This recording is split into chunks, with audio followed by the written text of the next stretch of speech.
I don't know whether or not you've ever heard of Galpin Autosport or Galpin Ford, the world's largest by volume Ford dealer, but Beau here is one of the family members of Galpin Ford and Galpin Autosport where we're standing right now. Behind us is one of his cars from his collection.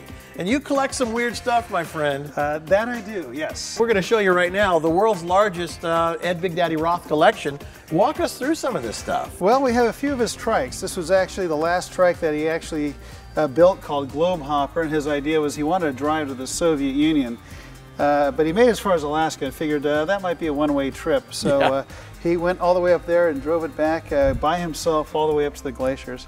A couple other of his trikes, Secret Weapon from his old Army days, and the Great Speckled Bird, which actually that whole tube in front is a water tank, so he'd missed himself and he was driving through the desert, and other motorcycle guys would get behind him to get a little bit. But yeah, kind of a cool thing there. Yeah, no doubt. I mean, this guy obviously made some interesting machines throughout his life. Well, he was a pioneer and a true visionary. This is a special collection. Yeah, so 27 Ford named Tweety Pie. What's really cool about this particular car, built it right around the same area, 1962 to 63.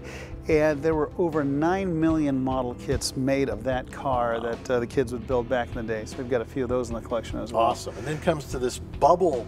I don't even know how you get in this thing with this bubble top. Very carefully. It all motorizes out, but this is Mysterion. What I consider probably the weirdest car of all time. Twin engine, light off to one side, and you had the twin Ford V8s in there.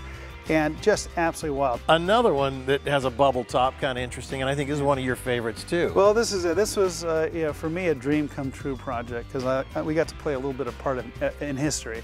This is Orbitron. Orbitron was built in 1964, and it has some really cool features. Again, asymmetrical. You know, it has the red, green, and blue light, and that was to emulate the new technology of the day called color television. And the idea was that light, three shown together, would be one white light. Right. And it actually does work. Huh. But what was really cool is it actually disappeared in the early 1970s. Guys have been looking for it for 35 years, and it was found 3 years ago being used as a dumpster in Juarez, Mexico, in one of the worst barrios in existence today. The interesting thing about Galpin Motors is that Galpin was the original car customizer for the OEM. You know, our customizing goes back to 1953.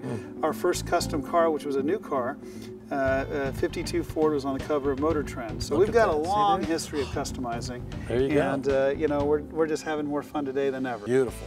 Yeah. Absolutely beautiful machines. I bought my Shelby here at Galpin Autosports and Galpin Motors. Absolutely. Well, the last about 5 cars from you guys. And Beau, I think you have a set of keys for me, right? The keys to your 2012 Mustang from Mod Jobs, my friend. Let's go build a custom car for a good cause.